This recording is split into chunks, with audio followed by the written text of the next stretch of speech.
Dear dear first year class, आज का हमारा लेक्चर है work done by a variable force.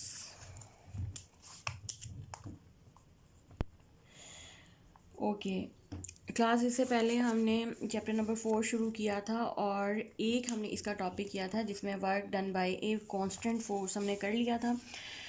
और आज हम इसका दूसरा पार्ट करते हैं जिसमें कुछ ऐसी एग्जांपल्स होती हैं जैसे कि अगर आप ग्रेविटी को देख लें, अगर आप अर्थ से दूर जा रहे हैं।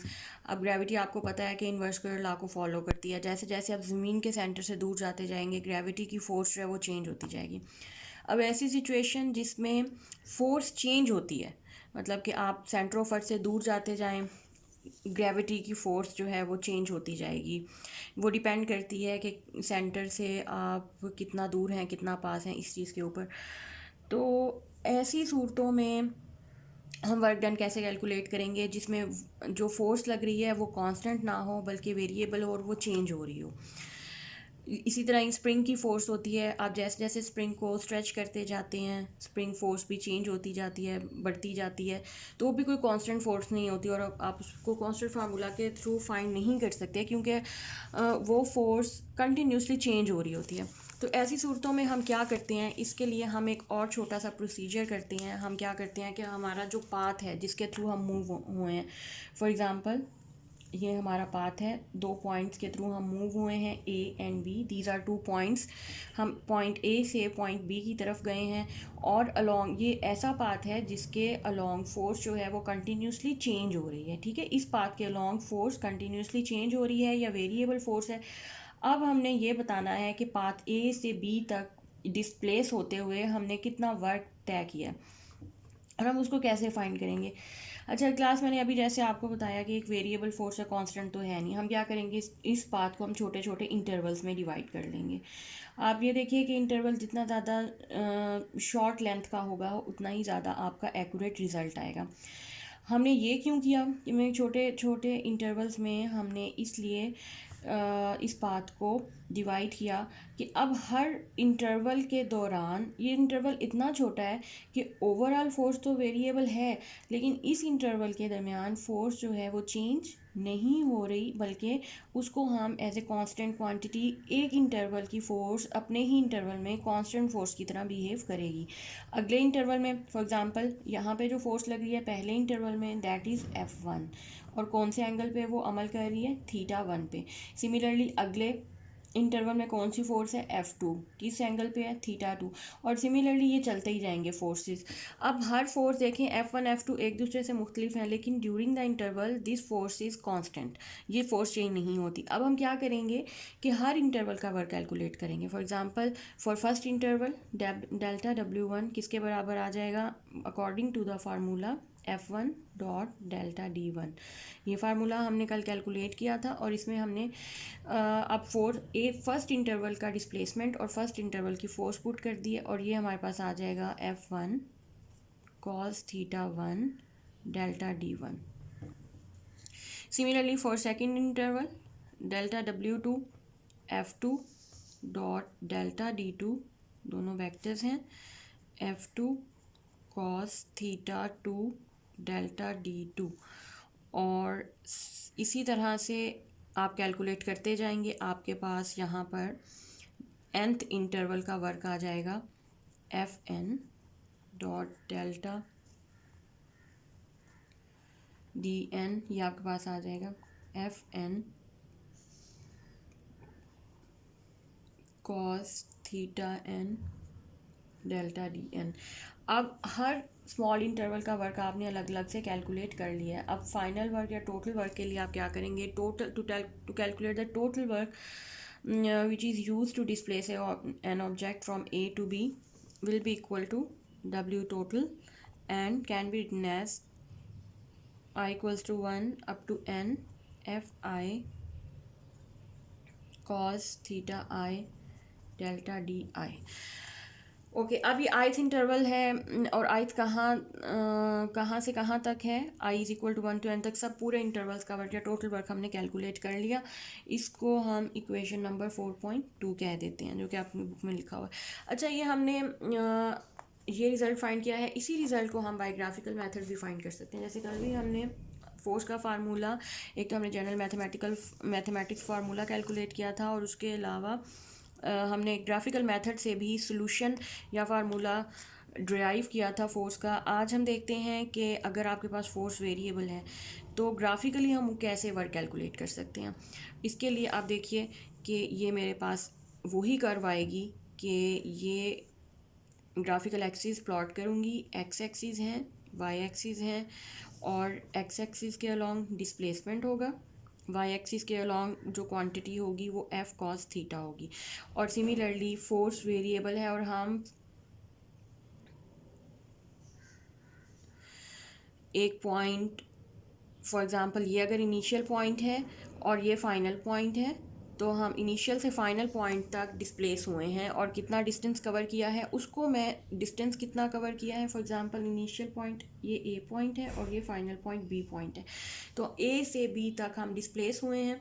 और अब हमने क्या करना है वही कि क्योंकि यहाँ पे आप देखिए कि फोर्स चेंज हो रही है, फोर्स कांस्टेंट नहीं है आपके पास, तो हम क्या करेंगे, इस पाथ को भी स्मॉल इंटरवल में डिवाइड कर लेंगे, या हम इसके रीजन्स बना लेंगे और डिस्प्लेसमेंट को भी स्मॉल इंटरवल्स में डिवाइड करेंगे। फॉर एग्ज़ाम्पल ये देखिए यहाँ तक डेल्टा D1, डेल्टा D2, ये ऐसे स्मॉल इंटरवल्स हैं, डेल्टा D3, जिसमें कि फोर्स चेंज नहीं हो रही, ठीक है, क्योंकि फिर बाद में हम इन एक इंटरवल को एज ए कांस्टेंट फोर्स की तरह डील कर सकते हैं। अब मैंने छोटे छोटे इंटरवल्स बनाए हैं, ये देखें, अब ये इंटरवल छोटी छोटी रेक्टेंगल्स बन जाएंगी, और फिर हम जब एरिया कैलकुलेट करेंगे इन रेक्टेंगल्स का, अच्छा ये डेल्टा D1 डेल्टा और ये डेल्टा DN तक स्मॉल सारा डिस्प्लेसमेंट ए से बी तक मैंने छोटे छोटे इंटरवल्स में कन्वर्ट कर लिया। और अब हर इंटरवल की फोर्स क्योंकि हमें पता है कि मुख्तलिफ है, फॉर एग्ज़ाम्पल ये पहला इंटरवल है, इसकी होगी F1 कॉस थीटा 1, सेकेंड वाले की F2 कॉस थीटा 2, इसी तरह कोई दरमियान में इंटरवल FI आएगा, FI कॉस थीटा I, और लास्ट इंटरवल में FN कॉस थीटा N। तो अब अगर हम इन्हीं इंटरवल्स का वर्क कैलकुलेट करें तो ये हमारे पास टोटल वर्क जो हम हर इंटरवल का अलग अलग कैलकुलेट करेंगे तो वो यही वैल्यूज़ आती जाएंगी, क्योंकि ग्राफिकल मेथड है। इसमें हम क्या करेंगे कि ये छोटी छोटी रेक्टेंगल्स हमने जो बनाई हैं, इन रेक्टेंगल्स का एरिया, हर रेक्टेंगल का एरिया फाइंड करेंगे। ये देखें, ये एक रेक्टेंगल है, ये खाली वाली दूसरी, ये तीसरी रेक्टेंगल, ये चौथी, और ये पांचवी। इसी तरह से ये मैंने एक इसीलिए हाईलाइट नहीं की ताकि आपको क्लियर नज़र आ जाए।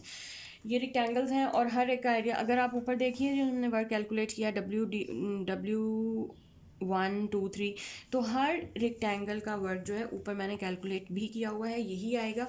और अगर आप nth रेक्टेंगल का कैलकुलेट करें, W total that would be equal to limit delta D tends to 0 summation I equals to 1 up to n तक। टोटल हमारे पास n इंटरवल्स थे, तो टोटल का वर्क किसके बराबर हो जाएगा, FI cos theta I delta DI, और ये टोटल वर्क क्या होगा, जो कि इस पूरी कर्व ने जितना एरिया कवर किया हुआ है वो टोटल वर्क होगा, और वो किसके बराबर होगा, ये यहाँ पे लिखा हो। अच्छा, यहाँ पे डेल्टा D इक्वल्स टू या टेंड्स टू 0 का क्या मतलब है कि मैंने इंटरवल्स बहुत शॉर्ट लिए हैं, तो आपको बड़े बड़े नज़र आ रहे हैं। अगर ये इंटरवल्स इस कदर स्मॉल हो जाएं कि डेल्टा D अप्रोचेस टू 0 हो, तो तब यही वाली कर्व जो है ये क्या बन जाएगी, ये देखिए कि ये डिस्प्लेसमेंट, फोर्स, और ये अब डेल्टा D बहुत स्मॉल हो गए, इतने स्मॉल हो गए हैं कि वो अलग से रिकॉग्नाइज भी नहीं होते, तो अलग से पहचाने भी नहीं जाते, और वो इतने क्लोज ये इंटरवल हो गए हैं कि अब आप कहेंगे कि आपका फोर्स का जो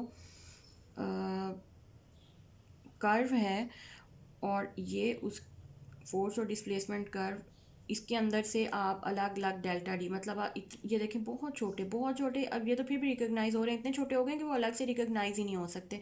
तो ये पूरा एरिया ऑफ द अंडर जब आप कैलकुलेट करेंगे तो डेल्टा D टेंड्स टू 0 होगा, तो तब आप इस टोटल वर्क को इस तरह से डिफ़ाइन कर सकते हैं, limit delta D tends to 0, और बाकी ये वही फार्मूला है वेरिएबल फोर्स का। अच्छा, अब यहाँ पे क्या होगा, हम क्या करेंगे, सिर्फ area under this curve calculate करेंगे और वो हमारा वर्क डन होगा। इसके लिए आप एक एग्जांपल देखिए, एग्जांपल 4.1, वो इसी ग्राफिकल मेथड को मज़ीद एक्सप्लेन करती है। एग्जाम्पल 4.1 देखिए कि a force F acting on an object varies with distance x as shown in figure 4.7। यहाँ पे देखिए फिगर आपको 4.7 दी गई है, मैं यहाँ प्लॉट करती हूँ और आपको कहा गया है कि इस कर्व का वर्क कैलकुलेट करें area under this curve. For example ये आपका हो गया एक्स एक्सिस, वाई एक्सिस, और जो कर्व आपको दी गई है उसमें फोर्स आपको दिया गया है 5 न्यूटन तक। फॉर एग्जांपल ये 5 न्यूटन है, 4 3 2 1 0, 0 से 5 न्यूटन तक फोर्स है और न्यूटन में ये होती है। और डिस्प्लेसमेंट आपको एक्स इन मीटर दिया गया, कितना डिस्प्लेस हुई है 6 तक, 1 2 3 4 5 6 यहाँ पे लाना चाहिए था, 1 2 3 4 5 और 6, 1 2 3 4 5 6 मीटर तक कोई एक फोर्स एफ है वो किसी बॉडी पे लगी है और उसको 6 मीटर तक डिस्प्लेस कर दिया है। तो और इस सिचुएशन को हम ग्राफिकली कैसे एक्सप्लेन कर सकते हैं कि और किस तरह से किया है। 4 तक तो एक कांस्टेंट फोर्स है और उसके बाद एक आपके पास पॉजिटिव वर्क आ रहा है और उसके बाद फिर फोर्स रिड्यूस हो रही है और ये फिर 6 तक। Force of acting on an object, अगर आप देखें तो हमारे पास दो कर्व्स बनती हैं, ये रेड और एक और कर्व बनती है ये ट्रायंगल, और ये कौन सी बनती है, ग्रीन। तो अब हम देखते हैं हम वर्क कैसे कैलकुलेट करेंगे। A force affecting on an object varies distance x as shown in the figure. एक फोर्स किसी भी ऑब्जेक्ट के ऊपर लगी है जिसने ऑब्जेक्ट को डिस्प्लेस कर दिया है फ्रॉम 0 टू 6 मीटर, 6 मीटर तक डिस्प्लेस कर दिया है। Calculate the work done by the force as the object move from x is equal to 0 to x is equal to 6। इसके सोल्यूशन के लिए हम क्या करेंगे कि अब क्योंकि हमें ग्राफिकल दिया गया है कि फ़ोर्स को कैसे डिस्प्लेस किया गया, फ़ोर्स हम ग्राफ से कैलकुलेट करेंगे, डिस्प्लेसमेंट भी हम ग्राफ से कैलकुलेट करेंगे। फ़ोर्स देखिए कि कहाँ तक है, 0 टू 5 न्यूटन तक यहाँ फोर्स एक्सिस के साथ। तो work done, total work done किसके बराबर होगा, total work done area under this rectangle, इसको मैं 1 कह देती हूँ, और ये जो ट्रायंगल है इसको मैं 2 कह देती हूँ। अब दोनों के अलॉन्ग हम अलग अलग वर्क कैलकुलेट करके जमा करेंगे तो हमारे पास टोटल वर्क आ जाएगा। आप देखिए कि W1 हम कैसे कैलकुलेट करते हैं, area of this rectangle. Area of rectangle क्या होता है, लंबाई ज़रब चौड़ाई, सिंपली लेंथ एंड विड्थ। अब इसकी लंबाई देखें, कोई भी आप कह सकते हैं, लंबाई और चौड़ाई कोई भी कह सकते हैं। फॉर एग्जांपल अगर force work area of rectangle, मैं एरिया ऑफ रेक्टेंगल कैलकुलेट करने लगी और इसमें मुझे कुछ भी नहीं लेना, सिर्फ लंबाई और चौड़ाई लेनी है। तो इसकी लंबाई फॉर एग्जांपल 5 न्यूटन है और चौड़ाई 0 से 4 मीटर तक है। तो इसमें टोटल वर्क अब कितना हो जाएगा, 20 न्यूटन मीटर या 20 जूल। ये आपके पास W1 या area under this rectangular calculate हो गया। सिमिलरली अब हमने एरिया अंडर दिस ट्राइंगल, जो कि ये 2 है ग्रीन कलर वाली, इसका एरिया कैलकुलेट करना है, that let call it W2 में देखिए कि अब एरिया ऑफ रेक्टेंगल का फार्मूला हम लगाएंगे, वो किसके बराबर होता है, हाफ बेस और आल्टीट्यूड। हाफ, अब बेस इसकी देखिए कितनी है, 6 माइनस 4 2, और आल्टीट्यूड वही 5 न्यूटन, फोर्स कांस्टेंट ही है, ये 2 से 2 कैंसिल, तो ये 5 जूल W2। अब टोटल वर्क कैलकुलेट हम कैसे करेंगे, हम simply W is equal to W1 plus W2 दोनों को जमा कर देंगे। W1 हमारे पास था 20 प्लस 5, तो ये हमारे पास आंसर आ जाएगा 25 जूल। मतलब कि 25 जूल वर्क जो है वो हुआ है टोटल। अगर आप एक बॉडी को point x is equal to 0 से x इज़ इक्वल टू 6 तक डिस्प्लेस करें। तो क्लास आज के लिए इतना ही काफ़ी है।